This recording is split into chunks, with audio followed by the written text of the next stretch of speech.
Live from downtown Detroit, Local 4 News at 5 starts now.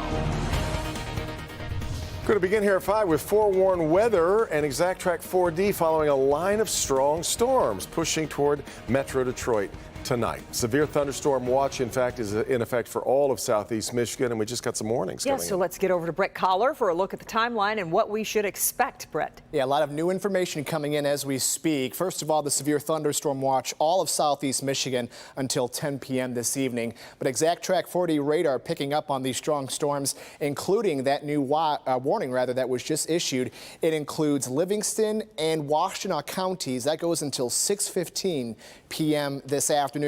This is out ahead of that main line of thunderstorms back out to the west. We'll pan out that way, and you can see these strong storms moving through Lansing, Owasso, down towards Jackson as well, down into parts of Hillsdale County at the moment as well. But we've got a couple of isolated showers and storms that have been popping off in parts of Washtenaw County, these prompting that severe thunderstorm warning for that county. And you can see that these are not all that widespread throughout the county, but they are packing a punch. Winds are going to be the biggest concern, but there is a history of hail within these storms. You can see this cluster near Chelsea, the pinks there, indicating that yes, there has been some hail within these storms. And in fact, when we put on the information here, this is an exclusive thing that we have on Exact Track 4D radar. We're able to get the hail size percentage, 90%, so a good chance that there's some hail that could be 3/4 of an inch, maybe even bigger within that storm. That particular storm going to be in Ann Arbor by 5:30, in Dexter by 5:16, but also out ahead of it, there's a few more isolated showers and storms as well. All of these moving out ahead of that main line, which is the biggest threat for strong damaging winds. We'll track it all for you coming up here in just a bit. Okay, Brett, thank you. Also here at 5, we're getting a better sense of the timeline in Sunday's random shootings that killed 3 and left 1 more injured. Police say the 19-year-old suspect has no criminal history, but opened fire at 4 separate locations early Sunday morning. Sean Lay live now with more, and you talked with people who know this or know one of the victims, Sean. Speaking with folks all day, devastated by this, but 4 families impacted or more. This is where it all began. I want to walk everyone through here to catch everyone up since this happened early on a Sunday morning. 7 in Wyoming. This is where the first person was shot and killed, but busy corner here, but at 4:45 in the morning, no one heard it, even people working in the gas station. That gave the shooter, the 19-year-old, time, follow me this way, to walk 3 blocks this way and in 30 minutes find his second victim. So it was becoming more clear an active shooter was out here on the loose. This is a key though, look up here. One of the green light cameras in the area, thankfully quickly capturing an image that police were able to get out to the public right away. The shootings touched the hearts of everybody in the city. Innocent people going about their lives in neighborhood on a Sunday morning. Family members tonight identifying one of the 4 shot as Laurie Briscoe. The 7 in Wyoming area was her neighborhood, but Sunday morning, police say a teen gunman went on a random shooting rampage. The suspect terrorized our community and ultimately killing 3 innocent people as they were going about their business. 4:45 Sunday morning, a 28-year-old man was shot to death at 7 in Wyoming. 911 was not called.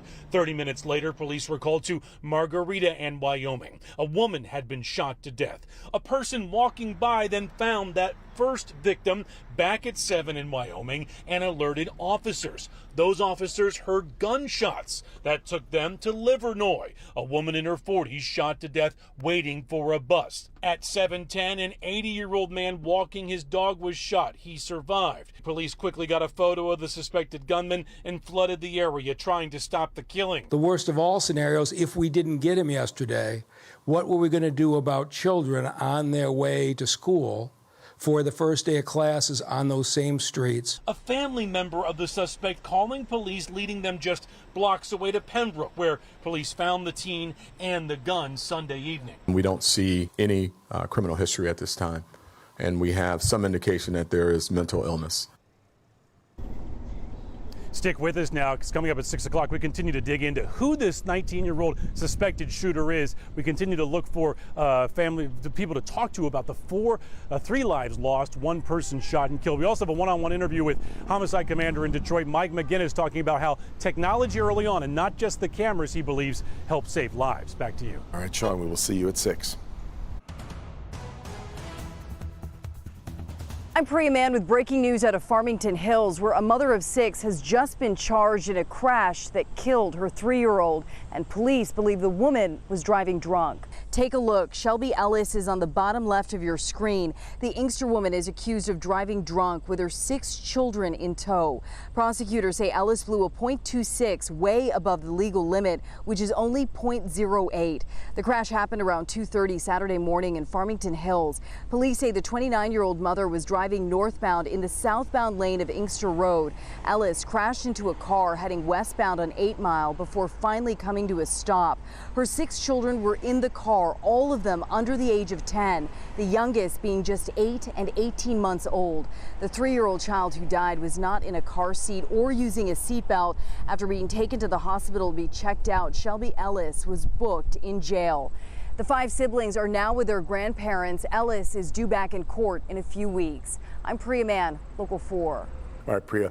After years of delays because of COVID, 5 of the men charged in the plot to kidnap Governor Whitmer began their preliminary hearings. Sean Fix of Belleville, Eric Molitor of Cadillac, Michael Null of Plainwell, and William Null of Shelbyville are charged with providing material support for a terrorist act and a felony weapons charge.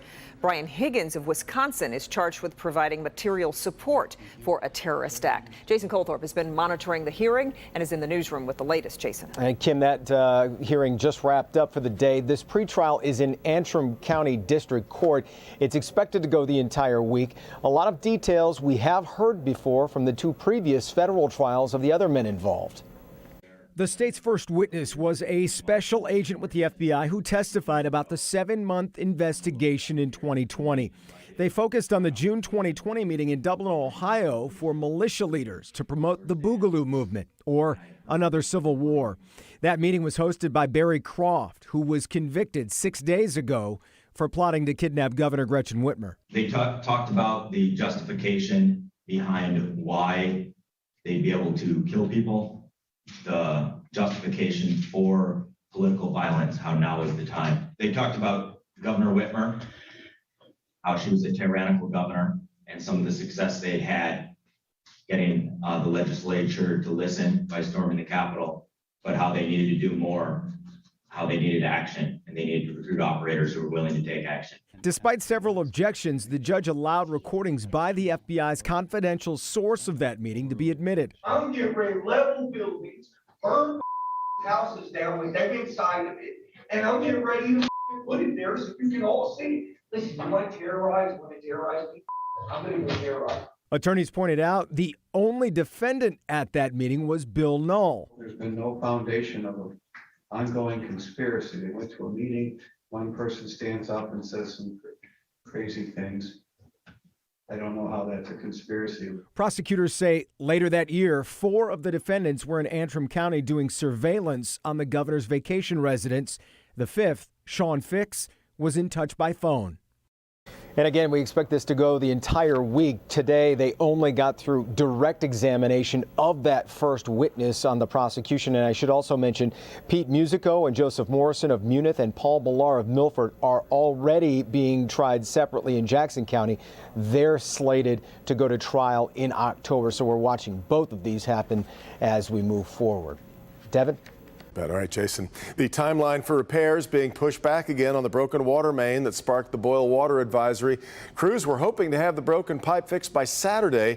The Great Lakes Water Authority now says it will be later than that, though they don't have an exact date. One segment of replacement pipe was delivered yesterday, another expected to arrive today. The final piece should be here in the next day or 2. They say the system, though, is still stable.